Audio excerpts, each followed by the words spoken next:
Shalom jemaat Tuhan yang terkasih, pada pagi hari ini sebelum kita memulai aktivitas kita, mari kita sama-sama merenungkan dan membaca kebenaran firman Tuhan, agar firman Tuhan pada pagi hari ini dapat menguatkan kita, meneguhkan kita untuk sepanjang hari ini. Mari sama-sama kita tundukkan kepala dan kita berdoa. Kami mengucap syukur Tuhan untuk kebaikan-Mu di dalam hidup kami. Pada pagi hari ini sebelum kami melangkah bersama-sama dengan-Mu, kami mau membaca dan merenungkan kebenaran firman-Mu. Mari berfirmanlah dalam hati dan pikiran kami, agar firman-Mu menjadi kekuatan, teguran, nasihat, kekuatan di dalam kehidupan kami. Agar sepanjang hari ini Tuhan, kami dapat mengerti apa yang Tuhan mau di dalam kehidupan kami sebagai anak-anak-Mu. Kami akan membaca dan merenungkan kebenaran firman-Mu. Berikan kami hikmat kemampuan agar kami dapat mengerti dan menerima kebenaran firman-Mu. Pujilah nama Tuhan kekal selama-lamanya. Hanya di dalam nama Tuhan Yesus Kristus. Haleluya. Amin. Pada saat pagi hari ini Bapak Ibu, kita akan sama-sama belajar untuk merenungkan kebenaran firman Tuhan yang terdapat di dalam Yakobus pasal yang pertama, ayat yang kedua sampai dengan ayat yang keempat. Saya akan membacakan untuk kita semua. Saudara-saudaraku, anggaplah sebagai suatu kebahagiaan apabila kamu jatuh ke dalam berbagai-bagai pencobaan, sebab kamu tahu bahwa ujian terhadap imanmu itu menghasilkan ketekunan, dan biarkanlah ketekunan itu memperoleh buah yang matang, supaya kamu menjadi sempurna dan utuh dan tak kekurangan suatu apapun. Puji Tuhan, pada saat pagi hari ini tema kebenaran firman Tuhan adalah menemukan sudut pandang yang baru. Sebagai orang-orang percaya, sebagai orang-orang yang dewasa di dalam rohani, kita sudah mendengarkan beberapa khotbah di hari Minggu. Untuk kedewasaan rohani Bapak Ibu itu memerlukan sudut pandang yang baru, di mana ketika kita bertumbuh menjadi orang-orang yang dewasa khususnya di dalam kerohanian, artinya kita mau memakai pikiran-pikiran yang daripada Tuhan, bukan memakai pikiran-pikiran atau logika atau perasaan, hal-hal yang mungkin membuat kita bisa berpandangan hal-hal yang buruk. Sebagai orang-orang percaya, kita bisa membaca di dalam Yakobus pasal yang pertama ini adalah tentang iman dan hikmat, ya, di mana Yakobus menuliskan untuk jemaat-jemaat pada saat itu yang ia layani pada saat itu, di mana dia menyatakan apabila kamu jatuh di dalam berbagai-bagai pencobaan, anggaplah itu sebagai suatu kebahagiaan. Sebagai orang-orang percaya, sebagai orang-orang yang ingin bertumbuh kerohaniannya di dalam kedewasaan, pastinya kita akan mengalami hal demi hal yang mungkin di luar daripada ekspektasi kita, mungkin di luar dari setiap rancangan kita. Tapi percayalah, ketika saya dan Bapak Ibu belajar bersama-sama menerima segala sesuatunya, proses-proses yang kita hadapi itu akan menjadikan dan membawa kita pada kedewasaan rohani. Bagaimana kita bisa bertumbuh di dalam kedewasaan itu jika kita tidak diuji terlebih dahulu, atau jika kita tidak mengalami suatu proses terlebih dahulu. Mungkin proses yang kita alami hari-hari ini berat, sulit, bahkan mungkin kita berpikir tidak ada jalan keluar. Tetapi ketika kita hadir, kita datang duduk di bawah kaki Tuhan, kita mau merenungkan, kita mau berdiam diri dan biarkan Tuhan yang berbicara dalam kehidupan saya dan saudara. Disitulah Tuhan akan menyatakan mukjizatnya. Disitulah Tuhan akan menyatakan kasih karunia di dalam kehidupan kita. Saya yakin dan percaya tidak ada suatu masalah apapun yang tidak ada jalan keluarnya. Amin. Tidak ada. Pasti akan ada jalan keluarnya. Ketika Bapak Ibu mengalami satu masalah, percaya di akhir daripada masalah itu pasti ada yang namanya jalan keluar. Tetapi menjadi pertanyaan saya dan Bapak Ibu, apakah kita bisa sabar menerima proses itu? sabar menanti setiap jawaban-jawaban daripada Tuhan.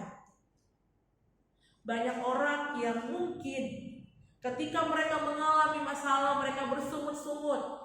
Ketika mungkin mereka mengalami masalah, mereka adalah orang-orang yang tidak sabar. Dan mereka mengambil keputusan yang mungkin di luar daripada kehendaknya Tuhan. Padahal Tuhan mau kita duduk di bawah kaki Tuhan. Tuhan mau kita belajar. Sebagai anak-anak Tuhan, ketika kita mau masuk menuju di dalam kedewasaan, memiliki sudut pandang yang baru, ingat Bapak Ibu Saudara, kita harus belajar untuk memikul salib. Amin. Ketika kita memikul salib, ketika kita mengingat akan kematian Tuhan Yesus di kayu salib, Tuhan menyerahkan dirinya kepada Bapa. Artinya apa? Kita pun menyerahkan kehidupan kita, pemikiran kita, perasaan kita, logika kita kepada Tuhan. Sehingga apa Bapak Ibu? Sehingga kita memiliki sudut pandang yang baru. Sudut pandang yang baru terhadap orang di sekitar kita. Sudut pandang baru terhadap setiap masalah kita, pasangan kita, orang tua kita, anak-anak kita, bahkan mungkin orang-orang di sekitar kita. Seberapa banyak ketika mungkin kita pergi ke suatu tempat, seberapa banyak ketika mungkin kita melihat beberapa orang yang berkumpul, kita secara tidak sengaja kita berpikir, aduh, kenapa ya dia? Apakah dia berbicara tentang saya? Apakah dia sedang bergosip tentang saya? Itu yang harus kita hindari. Supaya apa? Supaya kita pun akan mendapatkan damai sejahtera. Apakah kita mau hidup di dalam ketakutan terus? Apakah kita mau hidup di dalam pemikiran-pemikiran negatif terus yang menghantui kita? Sampai pulang ke rumah pun, sampai ingin tidur pun kita hanya memikirkan, kenapa ya? Kenapa ya? Kenapa ya? Banyak pertanyaan-pertanyaan yang mungkin kita pikirkan. Tetapi di sini kebenaran firman Tuhan mengatakan, tekunlah ketika engkau mengalami proses. Bertekun artinya apa? Taat. Tetap setia, tetap menanti janjinya Tuhan. Tetap menanti setiap masalah-masalah yang kita alami, itu Tuhan selesaikan. Amin. Sudah berapa lama kita hidup di dalam dunia ini? Apakah kita baru-baru ini mengalami masalah? Tidak. Pasti setiap orang, setiap hari, setiap jam, setiap minggu, bulan, tahun, pasti kita akan mengalami namanya proses. Yang menjadi pertanyaannya, apakah ketika kita mengalami masalah, bahkan hal yang rumit pun, bahkan pemikiran kita pun, sudah kita tidak bisa memikirkan jalan apa yang harus kita tempuh, keputusan apa yang harus kita ambil. Apakah Tuhan membiarkan kita sendiri? Saya yakin tidak. Kalau saya dan saudara masih hidup sampai saat ini, pagi ini, artinya apa? Artinya Tuhan pun sedang memberikan jawaban-jawaban di dalam pergumulanmu, masalahmu. Untuk itu, ketika kita ingin menjadi sempurna di dalam Tuhan, ingin menjadi mempelai-Nya Tuhan, kita harus menjadi sempurna, menjadi utuh, dan gak berkekurangan satu apapun. Artinya apa? Artinya ketika Tuhan mati di kayu salib, ketika Tuhan mengorbankan dirinya di dalam kehidupan kita lewat Dia, ada harga yang harus kita bayar. Amin. Harus menekankan, kita harus sadar, harus ingat bahwa kita hidup ini perlu yang namanya bayar harga. Bayar harganya lewat apa? Ya, lewat proses, lewat setiap masalah, setiap mungkin apa yang kita alami, kita mau belajar. Sehingga apa? Sehingga ketika kita mengalami suatu masalah, ketika kita sudah mendapatkan jawaban, Tuhan sudah menyelesaikan masalah kita, kita bukan menjadi anak-anak lagi, tapi kita bertumbuh menjadi orang-orang dewasa di dalam rohani, sehingga saya dan saudara memiliki sudut pandang yang baru tentang orang tua kita, tentang anak kita, tentang suami istri, tentang hubungan keluarga, rekan kerja kita, siapapun. Kita akan memiliki sudut pandang yang baru.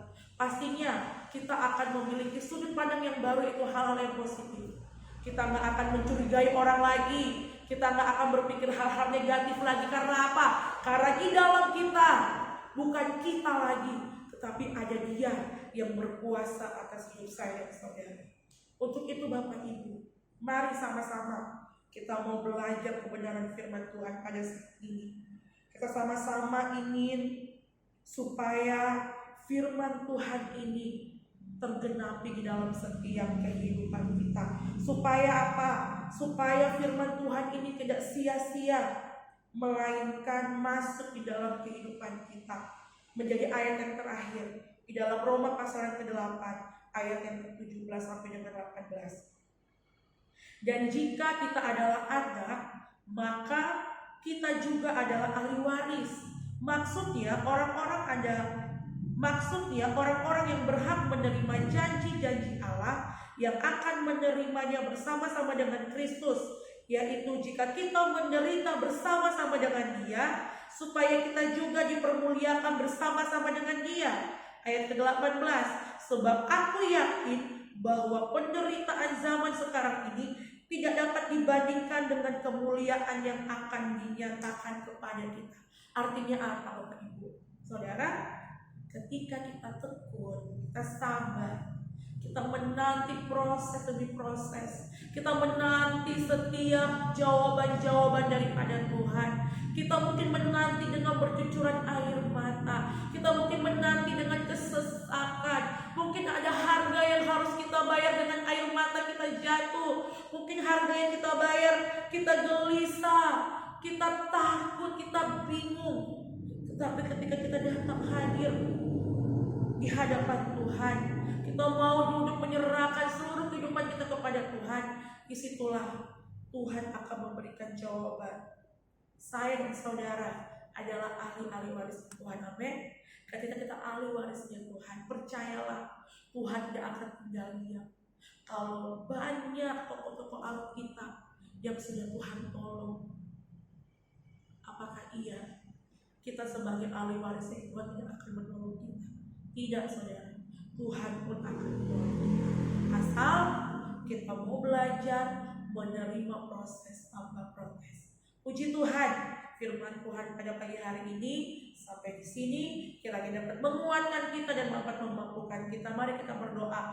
Kami sudah mendengar kebenaran firman-Mu pada pagi hari ini. Sebelum kami melangkah bersama-sama dengan Tuhan, biarlah firman-Mu Tuhan masuk di dalam pikiran kami, hati kami, dan kami mau menjadi pelaku kebenaran firman-Mu. Kami mau Tuhan melangkah bersama-sama dengan Engkau sepanjang hari ini. Dalam pekerjaan kami, dalam usaha kami, Tuhan yang memberkati, sehingga kami dapat memuliakan nama Engkau. Ampuni setiap dosa dan kesalahan kami. Hanya di dalam nama Tuhan Yesus Kristus. Haleluya. Amin. Selamat pagi, selamat beraktivitas. Tuhan Yesus memberkati.